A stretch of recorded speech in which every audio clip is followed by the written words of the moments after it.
এক শ্রেণীর বড্ড চুলকানি হয়। এদেশের মাটিতে কত ধর্মগ্রন্থ আছে, বাইবেল, জিন্দাবাদ, ত্রিপিটক, রামায়ণ, মহাভারত, কোন ধর্মগ্রন্থ নিয়ে কারো মামলা হয় না, একমাত্র কোরআন নিয়ে মামলা হামলা হয়।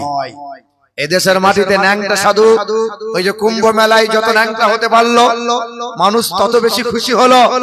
এই দেশের মাটিতে ন্যাংটা হলে মানুষ আনন্দিত হয়, আর এই দেশের মেয়েরা বোরকা হিজাব পরলে কিছু মানুষের বড় সেই নমঃ নমোহা আম সন্তা সরতি শতপতি মার মেঘে সুন্দরম মঙ্গলম নরসংসা ইন্দ্র জোনা উপস্রোত নামে নরসংসা ভবিষ্যতে। পৃথিবীর জমিনে কল্যাণকর্তা, মানবতার বন্ধু, বিশ্বের মহান নেতা তিনি আর কেউ হবেন না। এখনো ইংল্যান্ডের ব্রিটিশ মিউজিয়ামে মোটা মোটা করে সাদা পাথরে লেখা আছে কালো কালি দিয়ে, খ্রিস্টান নাসারা লিখে রেখেছে এখনো তারা, যে as a leader, as a teacher, as a father, as a commander, as a love maker, Mohammad is the Superman of the world. বিশ্বের জমিনে এক নম্বরে নেতা, এক নম্বরে পিতা, বিশ্বের মহান শিক্ষক, মানব জাতির কল্যাণকর্তা যীশু খ্রিস্ট নয়, আব্রাহাম লিঙ্কন নয়, লেনিন নয়, গুরু নানক নয়, তিনি কে? নবী মোহাম্মদ মুস্তাফা সাল্লাল্লাহু আলাইহি ওয়াসাল্লাম।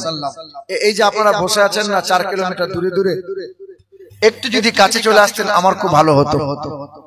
এমনিতেই রাত 12টায় উঠিয়েছেন, 12টা মানে মানুষের এমনিতেই এনার্জির 12টা বেজে যায়।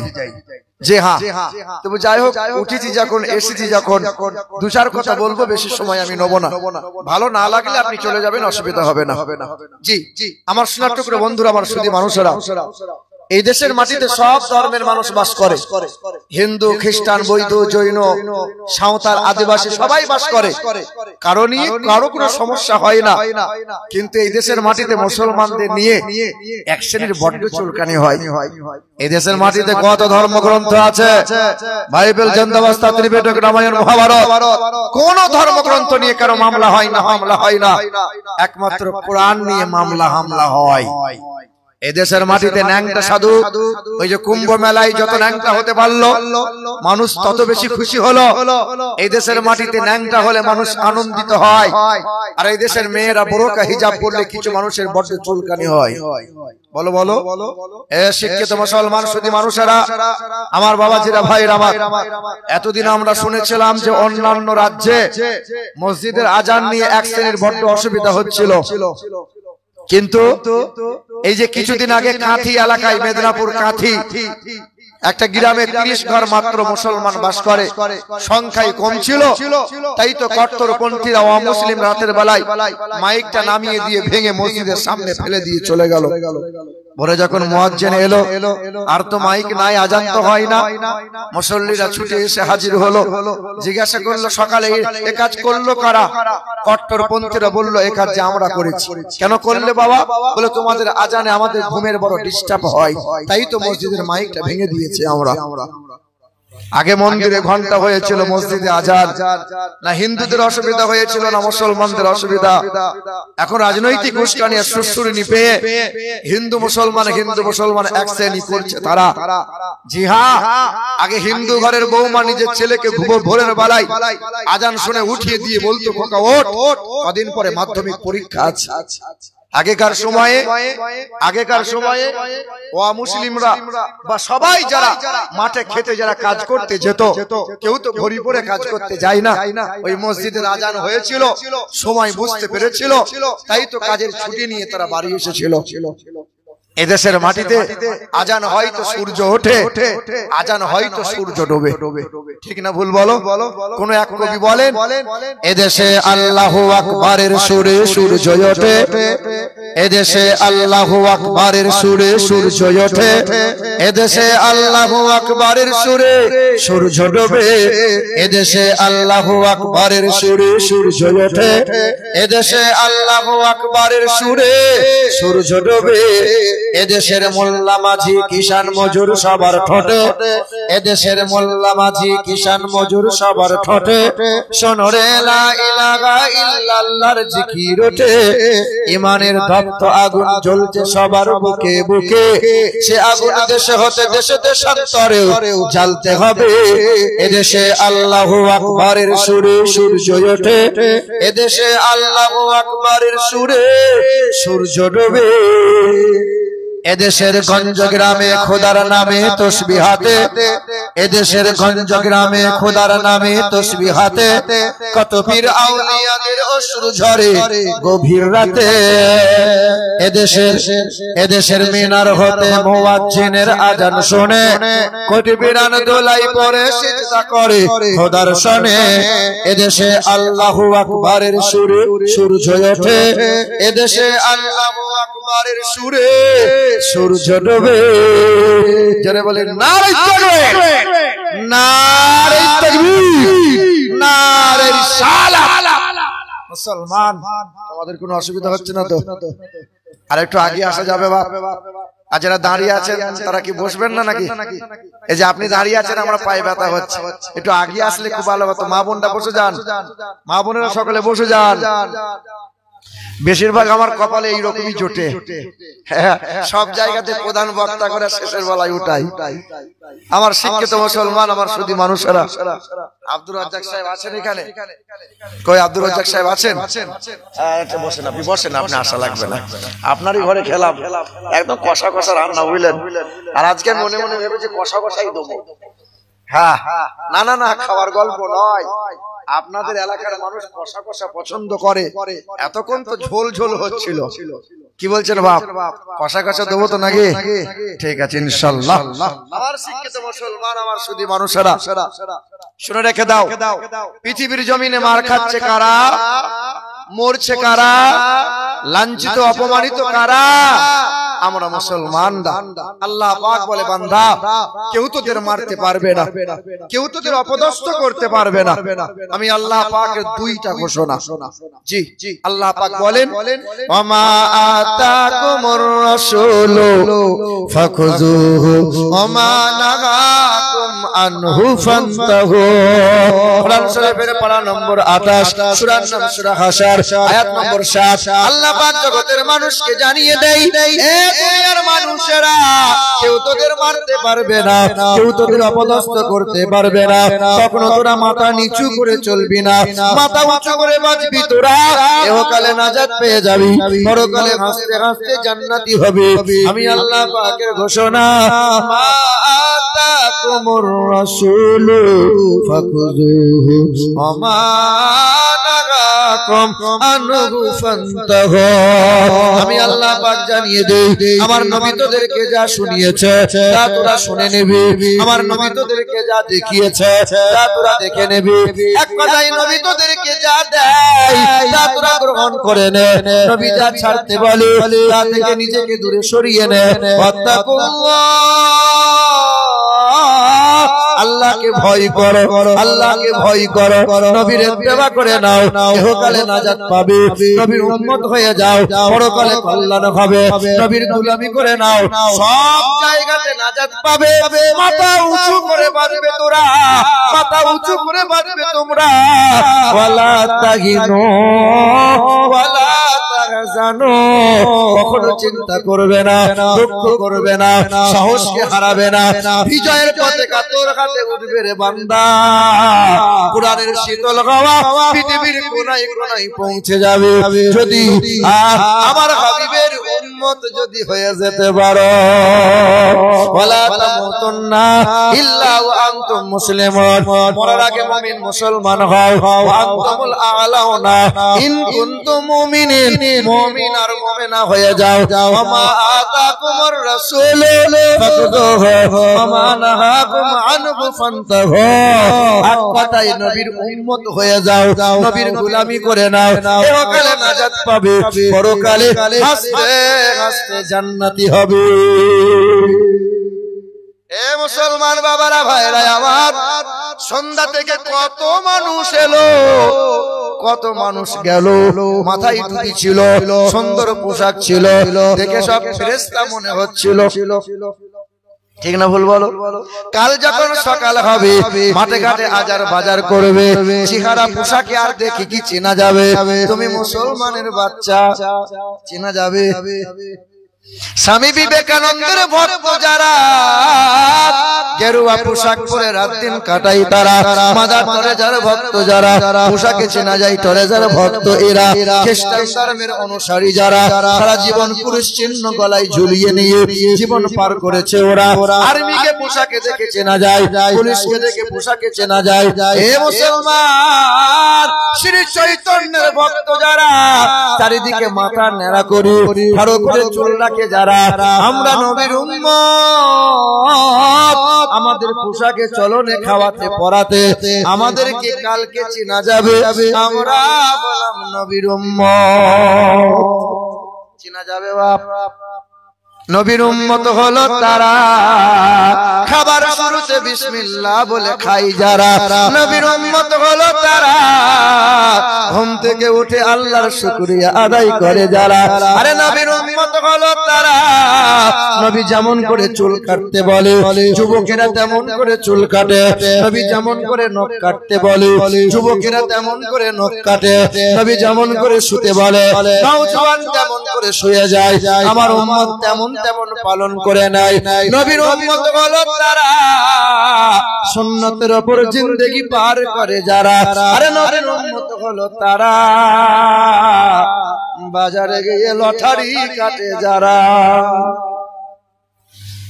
এখানে সব লটারি চলে চলে চলে, সব তো আল্লাহর ওলি মনে হচ্ছে সব।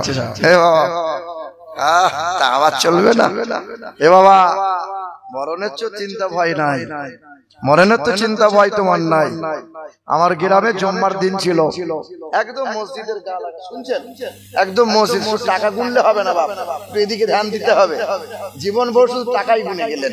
এ বাপ শোনো, আমার গ্রামের মসজিদের একদম গা লাগা, তো 62 বছর বয়স, জুম্মার আজান হয়েছে। আমি যখন মসজিদে ঢুকেছি তো দেখছি হ্যাঁ মুরব্বী বাপ তখনও মসজিদের দেওয়ালে এরকম হেলান দিয়ে দাড়িগুলো ছেঁচে সাদা করেছে, আর বিরাসে করে নিয়ে চুল কালপ করছে, চুল কলপ করছে, কালো রং করছে। আমি জিজ্ঞাসা করছি, মুরব্বী বাপ, এই 62 বছর বয়সে এখনো তুমি আইবুড়ো সাজছ? তো আমাকে বলছে, তুই জানিস তো আমার বয়স 62, তোর চাচি জানে আমার বয়স 62, ওই পাড়া ভাবিরা কি জানে আমার বয়স 62?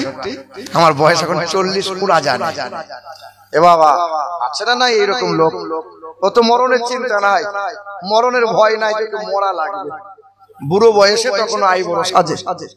আমার গাঁয়ের বদর আলী সুদের টাকায় ধনী, আমার গাঁয়ের বদর আলী সুদের টাকায় ধনী, আরে সাদা চুলে কালি লাগাই শয়তানের খনি, নামাজ রোজার ধারে ধারে না মাথায় রাখে টুপি, আজও আমার হয়নি জানা মানুষ কত রূপী। জুম্মা বারের মুসল্লি সে সামনে গিয়ে বসে, আরে তসবিহ হাতে মনে মনে টাকার হিসেব কষে। আছে না নাই? গোটা রমজান মাসে বেটা রোজা রাখবে না, আর ও মাল ঈদের দিনের সামনে কাতারে বসে থাকে। হ্যাঁ, ঠিক না ভুল বলো? শিক্ষিত মুসলমান,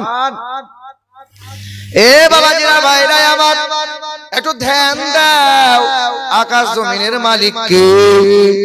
হায়াত মউতের মালিক কে? আনন্দ নিরানন্দের মালিক কে? জান্নাত ও জাহান্নামের মালিক কে? আল্লাহ। হিন্দুদের বেদেও লেখা আছে এমন কথা, বেদ বলে দিয়েছে শোনো, ঈশ্বর সর্বস্ব জাগতং ব্রহ্ম সর্বদাং খালিদাং ধর্মবহং পাপমাদং, আল্লাহ ইল্লাল্লাহ অনাদি স্বরূপাই, ও নমো প্রভাণ্ড প্রভাসিত নমো কল্যাণ শান্তি যুগে যুগে নমোহা সর্বদা তো কল্যাণ। সুমতি গৌরী ঋষি মৃত্যু যারা মৃত্যু আগমনি নমোহা, না দ্বিতীয়ম না দ্বিতীয়ম চতুর্থ না পঞ্চুতে না পঞ্চম না ষষ্ঠম সপ্তম না পঞ্চুতে। বেদে বলা আছে সুন্দর করে, বেদ বলেছে শোনো, তিনি এক দ্বিতীয় লা শারীকা লা আন্ধা তোমা অন্ধকারে প্রভা শান্তি প্রবেশ করে আসাম্মাতি উপস্থিত ওই মহান প্রতিপালকের আকৃতি যারা তৈরি করে ওই মূর্তির যারা পূজা অর্চনা করে অন্ধকারে তাহারাই প্রবেশ করে বেদ বলেছে শোনো তিনি এমন একজন মহান প্রতিপালক তিনি একজন হবে দ্বিতীয় তিনটে চারটে পাঁচটা হবেন না তিনি কখনো খান না তিনি কখনো ঘুমান না তার কোনো বিবি নাই বাচ্চা নাই তিনি কখনো সংসার করেন নাই তার কোনো ছেলে নাই মেয়ে নাই তেনাকে কেউ জন্ম দেন নাই তিনি কাউকে জন্ম দেন নাই তিনি কখনো জন্ম নেন নাই এক আল্লাহর মতো আল্লাহ কেউ হতে পারে না হিন্দুরা বলে এই বিশ্ব ব্রহ্মাণ্ডের মালিক হলো ব্রহ্মা বলে কিন্তু ব্রহ্মা আল্লাহ এক ভগবান আর আল্লাহ তো এক কি বলছো বলো না না ব্রহ্মার তো বিবি আছে তার নাম হলো লক্ষ্মী ভগবানের তো বিবি আছে তার স্ত্রীলিঙ্গ হচ্ছে ভগবতী কেউ বলে ঈশ্বর কেউ বলে মহেশ্বর কেউ বলে বিষ্ণু কেউ বলে ব্রহ্মা আরে আমার আল্লাহ এমন একজন আল্লাহ যার কোনো বিবি নাই বাচ্চা নাই তিনি কখনো সংসার করেন নাই তার কোনো ছেলে নাই মেয়ে নাই আল্লাহর মতো আল্লাহ দ্বিতীয় কেউ হতে পারে বলো বন্ধু আল্লাহ যদি এক না হয়ে আল্লাহ দুইটা তিনটা হতো একটু ভালো হতো না খারাপ হতো ওরা বলছে সূর্যের মালিক হলো সূর্যদেব আকাশের মালিক আর একজনা চন্দ্রের মালিক হলো আর একজনা আমার মালিক এক যদি না হয়ে দুটো তিনটে হতো কিছু কিছু পাবলিক বাসে দেখা যায় আগে যখন গাড়ি ঘোড়াতে বাসে টাসে চলতাম পাবলিক বাসে আমি শিলিগুড়ি থেকে আসছিলাম অমরপুরে নেমেছিলাম এইদিকে তো ভলভোতে দেখছি ও এই যে বাস যেখানে ড্রাইভ করে বাম দিকে আছে দুর্গা কালী সরস্বতীর ছবি আর ডান দিকে আছে খাজা বাবা মদিনা মক্কার ছবি দিয়ে এদিকেও ধূপ দেয় ওদিকেও ধূপ দেয় তা আমি জিজ্ঞাসা করছি এই দু রকম কেন যে বাপ রাস্তাঘাটের ব্যাপার কখন কি বিপদ আপদ হবে বলা মুশকিল দু রকমই রেখেছে দুর্গা কালী যদি গোলমাল করে খাজা বাবা উদ্ধার করে নেবে কথা বুঝছো হে বাবা আল্লাহ বলে চলবে না আমার সাথে কোনো অংশীদার চলবে না আমি এক আল্লাহ না দ্বিতীয়ম না তৃতীয়ম চতুর্থ না পঞ্চমী না পঞ্চম না ষষ্ঠম সপ্তম না পঞ্চমী এক আল্লাহ আমি আল্লাহ আল্লাহর সাথে কোনো আল্লাহ মিল হতে পারে না মানে আল্লাহর মতো আল্লাহ কেউ হতে পারে না আল্লাহ যদি একটা দুইটা তিনটা হতো পীর সাহেবরা দেখেননি একটাই গদি আর পীর হয়ে গেছে অনেকগুলো গদি নি ঝামেলা মেজ হুজুর বলছে গদি চাই ছোট হুজুর বলছে গদি চাই বড় হুজুর বলছে আমিও গদি চাই এই গদি কি মজা বাপ সাংঘাতিক মজা এ বাবাজিরা ভাইরা আমার রাগ করিও না কষ্ট নিও না বর্তমানে আহলে সুন্নাতুল জামাতের মানুষ আমরা হক্কানি ওলি আউলিয়া পাওয়া বড় মুশকিল হয়ে গেছে বাবা কিছু কিছু ভণ্ড পীরদের কারণে নামাজ নাই কুল নাই কলমা নাই হায়া নাই লজ্জা নাই শরম নাই শরিয়তি বিধান নাই সব যেন মারফতি হুজুর হয়ে গেছে সুন্নিয়তটাকে ধ্বংস করে দিচ্ছে বাবা কিছু কিছু মাজারে এখনো গাঁজার টান চলে কিছু কিছু মাজারে এখন পঞ্চরস চলে শোনার বন্ধুরা সব বয়কট করা লাগবে কিছু কিছু পীর সাহেবকে আমি নিজের চোখে দেখেছি তাগড়াই কুমড়ো মেয়েগুলোকে নিয়ে পা দাবাচ্ছে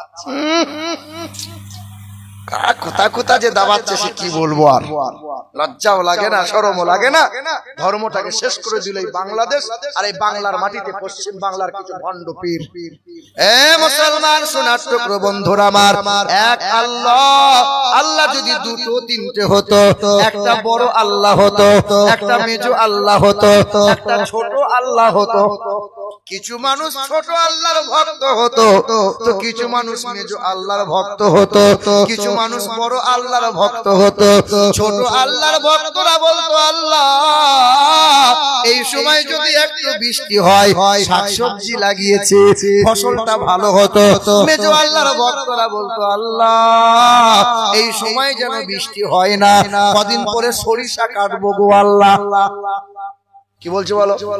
ছোট আল্লাহ বলতো আমার ভক্তরা পানি চাইছে, আমার আল্লাহকে পানি দেওয়া লাগবে।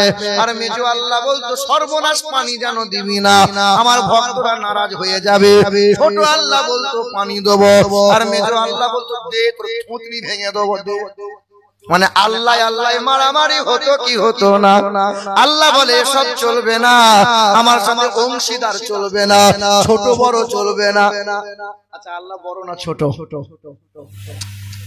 আল্লাহ বড় না ছোট? কথা বলেন, আল্লাহ বড় না ছোট? আল্লাহ মহান। কেউ কেউ বলে আল্লাহু আকবার মানে আল্লাহ বড়। আরে যদি বলে ও বড় ভাই, জানতে হবে ওর কোনো ছোট ভাই আছে। কথা বুঝছেন? এ মুসলমান বাবারা ভাইরা আমার, ওই বেদে লেখা আছে শোনো, পৃথিবীর জমিনে মানুষ যদি কল্যাণ ও কামিয়াবি লাভ করতে চায়, আম সন্তা সরতি শতবতী মারমেঘে সুন্দরম মঙ্গলাম অততেষাং ভবিষ্যতে মনং শিবে সদা নিব বাসুদেবং গরঙ্গীতি পুণ্যগন্ধানিল স্পর্শম। পৃথিবীর জমিনে কল্যাণকর্তা মানব জাতির মুক্তির দাতা হয়ে আসবেন তিনি, যার চেহারা দিয়ে সুগন্ধ বার হবে। তিনি একটা ধর্মের গুরু হবেন না, তিনি হবেন জগৎ গুরু। আম সন্তা সরতে, তিনি হবেন সত্যপ্রিয় শতপতি, তিনি হবেন সত্যবাদী, তিনি হবেন নানা সংসার। যার বাংলা করলে হবে প্রশংসিত, যার বাবার নাম হবে বিষ্ণু যশা, যার বাবার নাম হবে বিষ্ণু যশা, বাংলায় করলে হবে আল্লাহর দাস, আরবিতে হবে আব্দুল্লাহ। আর মায়ের নাম হবে সুমতি, বাংলায় করলে হবে সত্যপ্রিয়া বা সুন্দর মন, আরবি করলে হবে আমিনা। যার বাবার নাম হবে আব্দুল্লাহ, তার মায়ের নাম হবে আমিনা, তার দাদার নাম হবে আব্দুল মুত্তালিব, তার দাদির নাম হবে নাফিজা বিনতে খাপ্পাব, ব্র্যাকেটে ফাতেমা, নানার নাম হবে আব্দুল ওয়াহাব জুহরি, নানির নাম হবে বারিরা, দুধ বাবার নাম হবে হারিস, দুধ মায়ের নাম হবে হালিমা, তার দুধ ভাইয়ের নাম হবে আব্দুল্লাহ, তার পিতার নাম হবে আব্দুল্লাহ। তিনি হবেন মক্কার মতি, মদিনার জ্যোতি, নাম হবে নারা সংসার, বাংলায় হবে প্রশংসিত, আরবিতে হবে মুহাম্মাদুর রাসূলুল্লাহ। নবীর মতো এত সুন্দর পৃথিবীতে কেউ হবে না। এই দিকে লক্ষ্য করেন, পৃথিবীতে যত নবী পয়গম্বর আল্লাহ পাঠিয়েছেন, সর্বশ্রেষ্ঠ করেছেন আমার আপনার নবীকে। ঠিক না বল? সমস্ত নবী পয়গম্বরকে কিতাব দিয়েছেন, কিন্তু আমার আপনার নবীকে যে কিতাব দিয়েছেন আল কোরআন, সর্বশ্রেষ্ঠ কিতাব দিয়েছেন, শরীয়ত বিধান দিয়েছেন, সর্বশ্রেষ্ঠ বিধান দিয়েছেন। আমার আপনার নবীকে সর্বদিক দিয়ে যে আলা আজিম বানাইছে। সমস্ত নবী পয়গম্বরদের উম্মত ছিল, কিন্তু আমার আপনার নবীর এই উম্মতকে সর্বশ্রেষ্ঠ উম্মত করেছেন। প্রতিটা নবী পয়গম্বরকে আল্লাহ মুজিজা দান করলেন, কোন নবীকে একটা দুইটা চারটা পাঁচটা, কিন্তু আমার আপনার নবীকে যে আল্লাহ মুজিজা দিলেন 3000-এর চাইতেও বেশি মুজিজা। প্রতিটা নবীর কাছে জিবরাইল ফেরেশতা এলো, একবার দুইবার চারবার 10 বার। আমার আপনার নবীর কাছে জিবরাইল ফেরেশতা হাজির হলো 24000 বার। হবে না সুবহানাল্লাহ? যত বলবে সুবহানাল্লাহ মুখে প্যারালাইসিস শেষ হবে না। আরে চুপ করে এরকম করে বসে থাকবে তো অল্প দিনে মুখ বিকে যাবে। কি বলছেন রাজ্জাক সাহেব? আল্লাহ আপনার হায়াতে দারাজ করুক। আপনার বড় ছেলে আমাকে খুব মহব্বত করে, আল্লাহ পাকের দরবারে দোয়া করি, আল্লাহ রুজির মালিক যে আল্লাহ। দেখো দেখো রাজ্জাক সাহেবের ছেলেকে দেখো।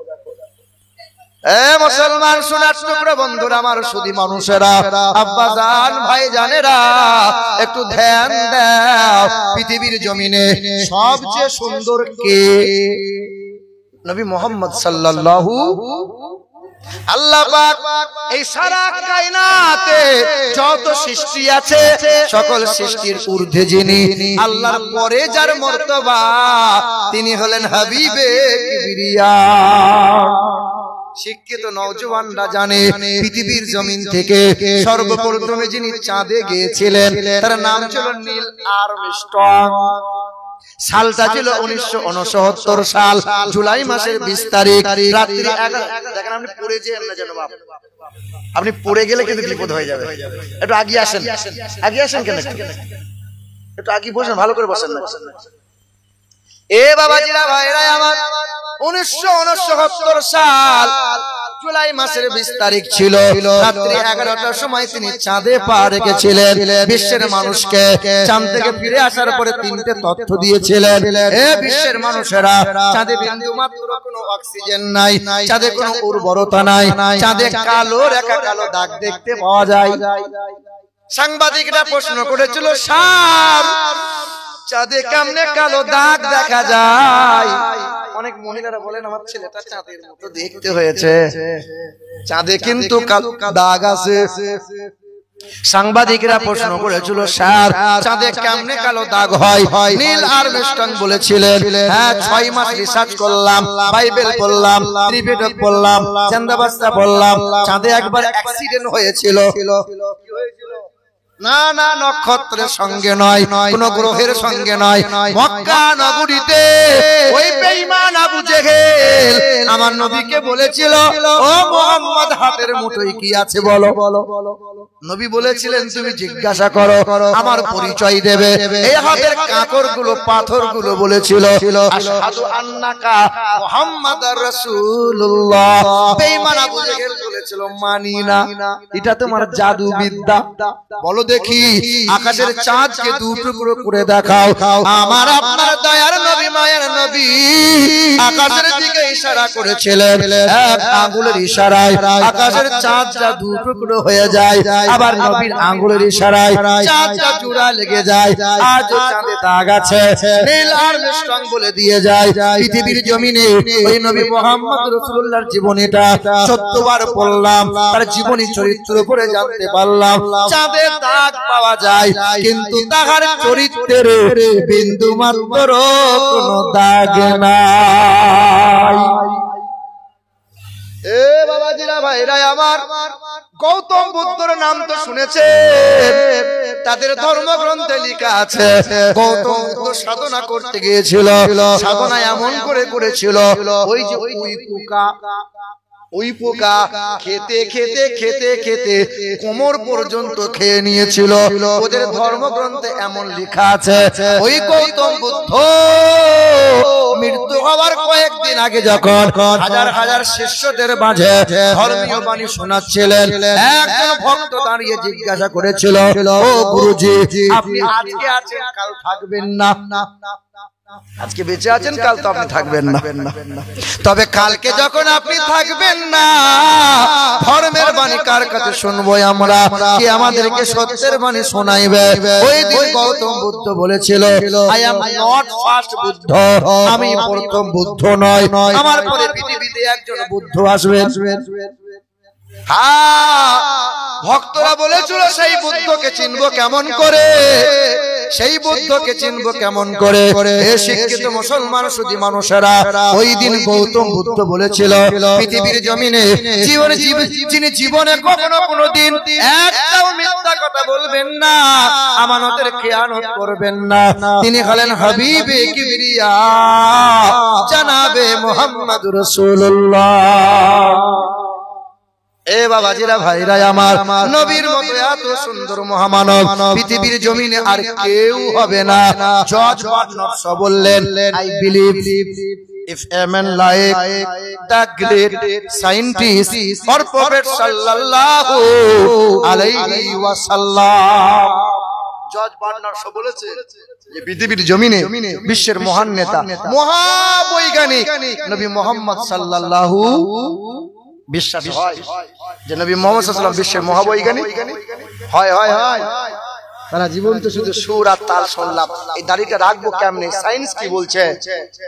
রাসূল বললেন 1450 বছর আগে পুরুষ মানুষ যারা টাকনুর উপরে কাপড় পরিধান করবে, তারা মহিলারা যারা টাকনু ঢাকা দিয়ে রাখবে, তারা। জিজ্ঞেস করেছেন কোনদিন এর বিজ্ঞান কি বলছে, এর উপকারিতা কি আছে? হায় হায় হায় বর্তমানে চিকিৎসা বিজ্ঞান সিলুট জানিয়ে বলে, সিলুট জানিয়ে নবী মুহাম্মদ সাল্লাল্লাহু আলাইহি ওয়াসাল্লামের কথার উপরে বলেন যে পৃথিবীর জমিনে মহাবৈজ্ঞানিক নবী মুহাম্মদ সাল্লাল্লাহু আলাইহি ওয়াসাল্লাম যে সময় ল্যাব ছিল না, পরীক্ষা নিরীক্ষা করার কোনো যন্ত্র ছিল না, ওই সময় হাবিবে কিবরিয়া জনাবে মুহাম্মদ সাল্লাল্লাহু আলাইহি ওয়াসাল্লাম বললেন পুরুষ মানুষ যারা টাকনুর উপরে কাপড় পরিধান করবে তারা, চিকিৎসা বিজ্ঞান বলছে পুরুষ মানুষ মাঠ ঘাট আজার বাজার করবে, পুরুষ মানুষ টাকনুর উপরে কাপড় পরিধান করবে, টাকনুর উপরে কাপড় পরিধান করাতে সূর্যের কিরণ পড়বে এই টাকনুতে, এই হাড়ে যত পরিমাণে সূর্যের কিরণ এই হাড়ে পড়বে তত পরিমাণে হরমোন আর জৈন শক্তি তার দেহে বেড়ে বেড়ে যাবে। কিন্তু মহিলারা এই টাকনু খোলা রাখবে না, টাকনু ঢাকা দিয়ে রাখবে, কিন্তু মহিলারা মাঠঘাট আজার বাজার করবে না, মহিলাদের জন্য সূর্যের আলো লাগবে না, মহিলারা পরবে গহনা, মহিলারা পরবে সোনা, সোনা নামক ধাতুতে যে ভিটামিন পাওয়া যায় সূর্যের কিরণে সেই ভিটামিন পাওয়া যায়, তাই মহিলারা সোনা পরবে, সূর্যের আলো দরকার নাই, ওই সোনা নামক ধাতুতে মহিলাদের ওই ভিটামিন পূর্ণ হয়ে যায়। ভেবে দেখেছো সোনা পড়বে কারা, কারা পড়বে গো? না পুরুষ মানুষ পড়বে? শ্বশুর দিয়েছে তাই 6টা আঙুলে 6টা আংটি, এই দেখো 12টা আঙুলে 12টা আংটি, এ বাবা শ্বশুর দিয়েছে তাই গলার হাতটা, না না না, পুরুষ মানুষ তো পড়তে পাবে না। সোনা পড়বে কারা? বিয়ের দিন আর ঈদের দিনে মেহেদি লাগাবে কারা? এমাল বগল পর্যন্ত মেহেদি লাগিয়ে রেখে দিয়েছে। পুরুষ মানুষের মেহেদি লাগানো যায় না, মেহেদি লাগাবে কারা? মহিলারা যারা। শিখে রাখো নবী মুহাম্মদ সাল্লাল্লাহু আলাইহি ওয়াসাল্লাম কত বড় মহাবৈজ্ঞানিক। দেখো নবী মুহাম্মদ সাল্লাল্লাহু আলাইহি ওয়াসাল্লাম বললেন, হে আমার উম্মতেরা, তোমরা যখন শয়ন করবে ডান কাত হয়ে শোবে, বাম দিকে হার্ট আছে, ডান কাত হয়ে শোয়ার কারণে হার্ট রেস্ট পাবে, বান্দা তুমি হার্ট অ্যাটাক থেকে রেহাই পেয়ে যাবে। নবী মুহাম্মদ সাল্লাল্লাহু আলাইহি ওয়াসাল্লাম 3 নম্বরে নবী মুহাম্মদ সাল্লাল্লাহু আলাইহি ওয়াসাল্লাম পৃথিবীতে এলেন, মুসলমানি মানে খাতনা করা অবস্থায় পৃথিবীতে এলেন। হিন্দুদের বেদে লেখা আছে নিরুপলিঙ্গচ্ছেদ দৃশ্য নাম মৌমদাবতী তদিবত করন্তে প্রকৃতিরিতা বিরশনাং ভক্ষে সাদা বেদা শাস্ত্রে শ্রীতা। যিনি লিঙ্গচ্ছেদ মুসলমানি খাতনা করা অবস্থায় পৃথিবীতে আসবেন তিনি তো জগৎগুরু হবেন।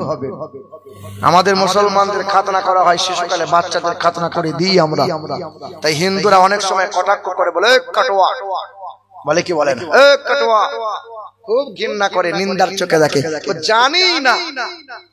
হ্যাঁ উত্তর দিনাজপুরে, শোনো আমার কথাটা শোনো, পরে তুমি কথা বলবে। উত্তর দিনাজপুরে শোনো, এক বাঙাল 25 বছরের ছেলে ফোন করে বলছে, হুজুর আমার পিসাব হচ্ছে, একটু দোয়া করে দেন। দোয়াতে কাজ হবে? তোর পিসাব হচ্ছে, মুসলমানি করা লাগবে। কত কত বামুনের ছেলে মুসলমানি করে বসে আছে, ঠিক না ভুল বলো? এ বাবাজিরা ভাইরা, আমেরিকা দেশের বৈজ্ঞানিকরা 4 বছর রিসার্চ করেছিল যে মুসলমানদের খাতনা লিঙ্গচ্ছেদ করা হয় কেন। 4 বছর রিসার্চ করার পরে বলেছিল যে মুসলমানদের 2 অভ্যাস, ছেলে মেয়ে উভয়ে পেশাব করে পানি নেয় এবং শিশুকালে বাচ্চাদের খাতনা করে দেয়। 2 অভ্যাসের কারণে মুসলমানদের 4টে রোগ হয় না, এইডস হয় না, ক্যান্সার হয় না, লজ্জাস্থানে গোনোরিয়া হয় না, সিফিলিস নামক রোগ হয় না। তাই তো আজ খ্রিস্টানদের শিশুকালে বাচ্চাদের চামড়া কেটে দেওয়া হয়, বলে সুবহানাল্লাহ। নবী মুহাম্মদ সাল্লাল্লাহু আলাইহি সাল্লাম বিশ্বের মহান নেতা, মহাবৈজ্ঞানিক, নবীর মতো এমন নেতা পাওয়া যাবে না।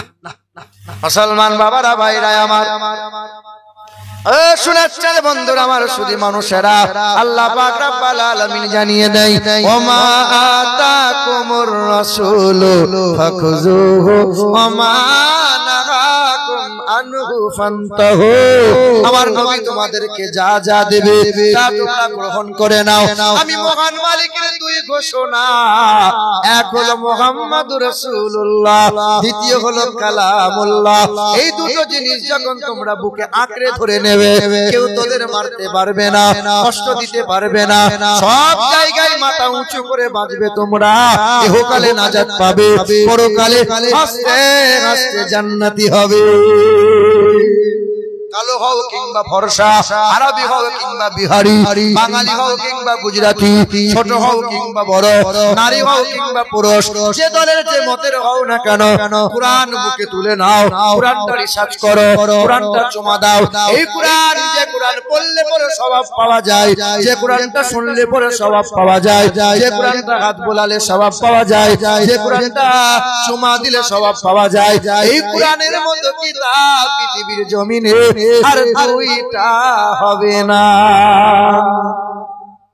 পৃথিবীর দুশমনেরা যদি এই যে হাফেজ কোরআন হলো মাদ্রাসায় কোরআন পড়ানো হয় পৃথিবীর দুশমনেরা যদি পৃথিবীর সব কোরআনগুলোকে নিয়ে যদি বস্তায় ভরে আর নদীতে সব ভাসিয়ে দেয় হলো পৃথিবী থেকে কোরআন হারিয়ে যাবে পৃথিবীর সব কোরআন যদি আগুনে পুড়িয়ে দেওয়া হয় পৃথিবী থেকে কোরআন হারিয়ে যাবে যদি আগুন লেগে ধ্বংস হয় পৃথিবীর সব বইয়ের দোকান আর বিশ্ব থেকে হারাবে না পবিত্র কোরআন বলো কেমন করে করবে ধ্বংস বলো কেমন করে করবে ধ্বংস তোমার আগুনের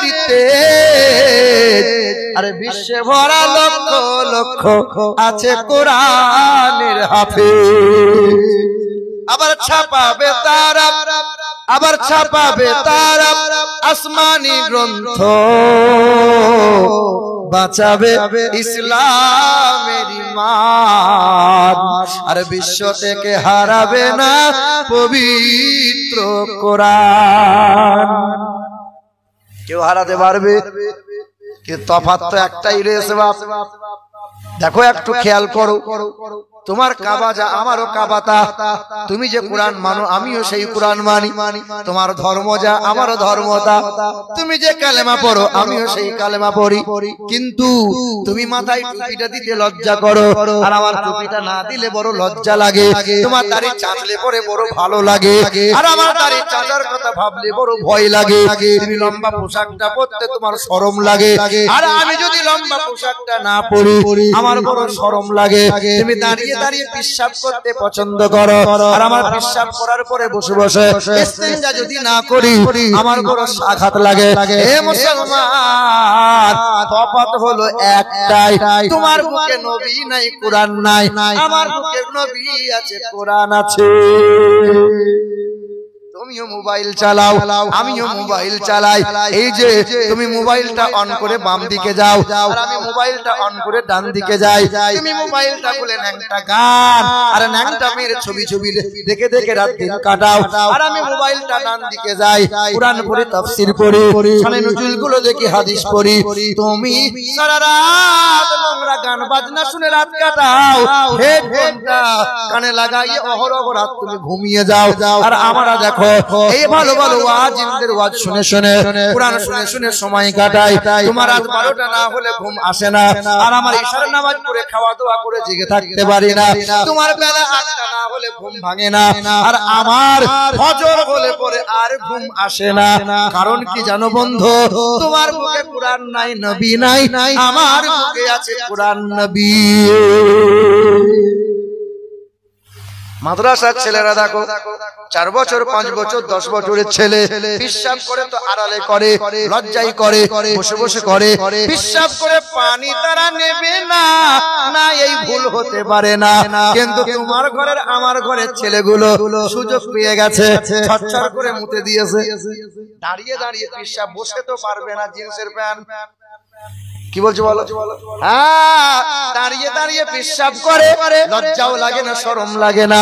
কিন্তু মাদ্রাসা তালিব ইলমরা এমন দেখো, পেশাবখানায় যায়, বাম পাটা বাড়ায়, দোয়া পড়ে আল্লাহুম্মা ইন্নী আউযু বিকা মিনাল খুবসি ওয়াল খাবাইস। বাথরুমে বসে হাঁটুর উপরে কাপড় কিন্তু উঠবে না। তুমি তো পেশাব করো, পায়খানায় বসো, লুঙ্গি তো কাঁধে তুলে নাও। পিছন দিকে কোনো মানুষ যদি দেখতে পায়, সুন্দর বোন দেখা যায়, বাপ লজ্জা নিও না, শরম নিও না, একটু নবীর তরিকা মেনে নাও। কারণটা কি জানো? ওই বাচ্চা বাচ্চা ছেলেগুলোর বুকে আছে কুরআন, নবী মুহাম্মদুর রাসূলুল্লাহ।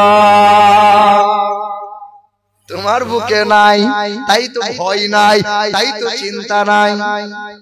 আমেরিকা দেশের বিখ্যাত লেখিকা লরেন বুথ, ওই লরেন বুথ খ্রিস্টান ধর্মের মেয়েটা বড় স্বপ্ন জেগেছিল, তাই তো পাদ্রী পুরোহিতদেরকে বলেছিল, আমি কোরআনের ভুল বার করব, বিশ্বের মাটিতে সুনাম অর্জন করতে চাই, করো।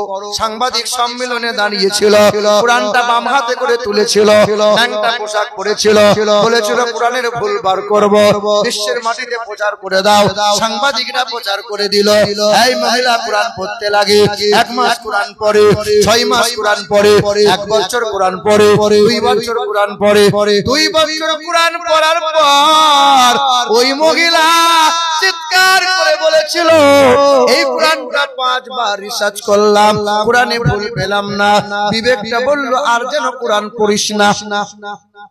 কিন্তু পৃথিবীতে কত গান আছে, 1 বার শোনা হয়, 10 বার শোনা হয়, 20 বার শোনা হয়, ধীরে ধীরে পুরাতন হয়ে যায়। পৃথিবীতে কত কবির কবিতা আছে, 1 বার 10 বার পড়া হয়, ধীরে ধীরে পুরাতন হয়ে যায়। এমন একটা মধুর গ্রন্থ আল কোরআন, যতবার পড়া হয় ততই মধুর লাগে। আমি লরেন লেখিকা 5 বার নয়, বিবেককে মানাতে পারি নাই, বাধা দিতে পারি নাই, বারবার কোরআন পড়েছি। 2 বছরে 52 বার কোরআন আমি তেলাওয়াত করে দিলাম। কতবার? তোমার ঘরে মেয়ে, মা, বৌমাকে জিজ্ঞাসা করো, কোরআন পড়ে?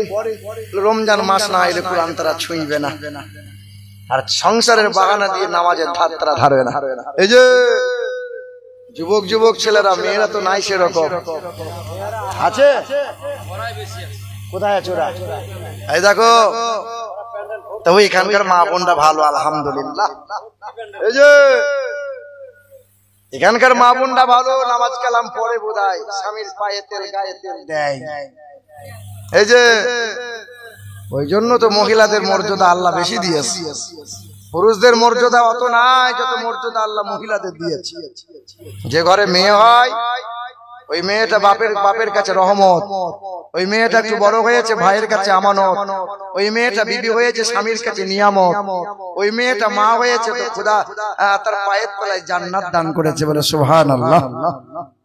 100-র মধ্যে 100টাই মহিলা পেশাব করে পানি নেয়, কিন্তু 100-র মধ্যে 70টা যুবক ছেলে পেশাব করে পানি নেয় না।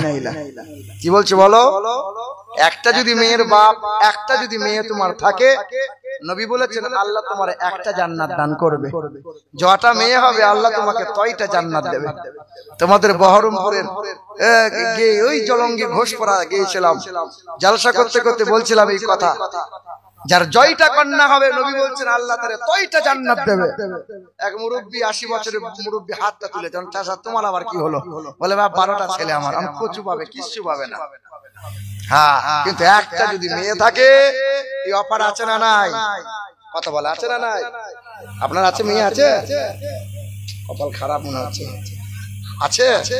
এ মুসলমান শোনার চোখ বন্ধুরা আমার শুধু আমার কন্যাদের, মহিলাদের মর্যাদা আল্লাহ সবচেয়ে বেশি দিয়েছে।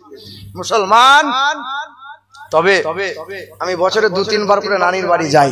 শোনো যুবকরা শোনো, বছরে 2-3 বার করে নানির বাড়ি যাই, বছরে 2-3 বার নানির বাড়ি যাই। ছোটবেলায় নানা নানি মারা গেছে। হ্যাঁ, এই জন্যই যাই যে খালারা মামিরা সব আছে দান সাদকা করার জন্য, কারণ আত্মীয়দেরকে আগে দেখতে হয়, তারপরে অন্যদের পরে দাও, যেখানে দেবে দাও। এই যে এক দল মহিলা দাঁড়িয়ে আছে, তো মামি ভাই সম্পর্কে জিজ্ঞেস করছে, মামি কি ব্যাপার?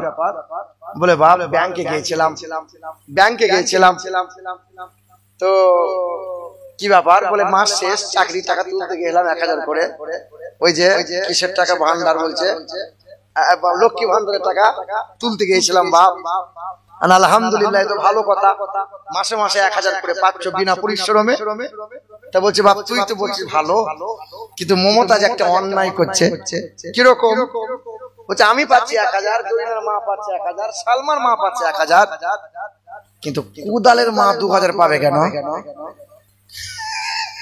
আমি বললাম মামি কুদালের বাপ যে মরে গেছে এতো বাবা তো 1000 পাবি পাবে ঠিক না ভুল বলো তো এদিকে 1000 ওদিকে 1000 পাবে 2000 তখন আমার হাতটা ধরে বলছে বাপ একটু দোয়া করতে পারছিস না বাপ মুর্শিদাবাদ মালদা দিনাজপুর যাচ্ছি কত জায়গায় জলসা করছিস একটু দোয়া করে দে বাপ আমি কি দোয়া করবো বুড়োটা যেন মরে যায় কারণ ও যদি মরে যায় আমি 2000 করে পাবো শুনছে আস্তাগফিরুল্লাহ আল্লাহ মাফ করো এমন কথা বলতে হয় না স্বামী মানে স্বামীর সেবাতে জান্নাত এখানকার মা বোনরা আল্লাহর রহমতে অনেক ভালো তবে কিছু কিছু মহিলারা আছে হিজাব পরে আবার স্বামীকে তুই তুকারি করে হিজাব পরে স্বামীকে গালমন্দ করে করে কি করে না সবাই তো ঠিক বলছে বলে সবাইকে এরকম ভুগছে নাকি বাপ এই যে করে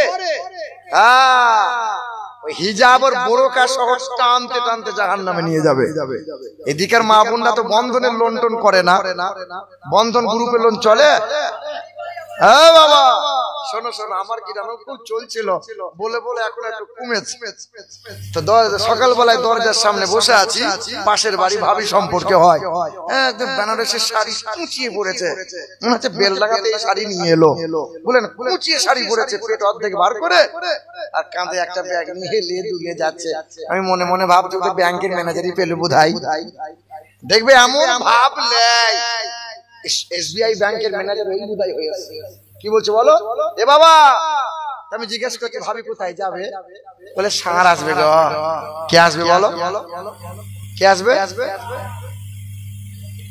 ষাঁড় ষাঁড় বলে ষাঁড় আসবে গো বাড়িটা কি করছে বলে ঘরে বসে বসে বিড়ি খাচ্ছে শালাকে বলো গলায় দড়ি দিয়ে মরতে হ্যাঁ গো বউকে পাঠিয়েছে গ্রুপ লোন আনগা বিশ্বাস করো বন্ধু ইসলামে যেটা জায়েজ নাই শোনো 10 জন মহিলা গোল করে ঘিরে বসেছে একটা ব্যাংকে থেকে অপুরুষ অজানা মানুষকে মধ্যখানে বসিয়েছে আর এই মহিলা হায়া নাই লজ্জা নাই শরম নাই সামনাসামনি বসে বলছে স্যার আপনি আমাকে দেখছেন না একটু দেখুন আমাকে বলো বলো ছি ছি ছি ছি হায় হায় ও আবার জলসা তলায় হিজাব পরে এরকম করে বসে আছে ওকে বলে দিও হিজাব সহ জাহান্নামে যাবে তুমি দয়ার নবী মায়ার নবী বলেন ওয়াল মারআতু ইযা সাল্লাত খামসাহা ওয়া সামাত সাহরাহা ওয়া সানাত ফারজাহা ওয়া আতাত যাওজাহা ফালতাদখুল মিন আইনি আবওয়াবিল জান্নাতি শাআত দয়ার নবী মায়ার নবী বলেন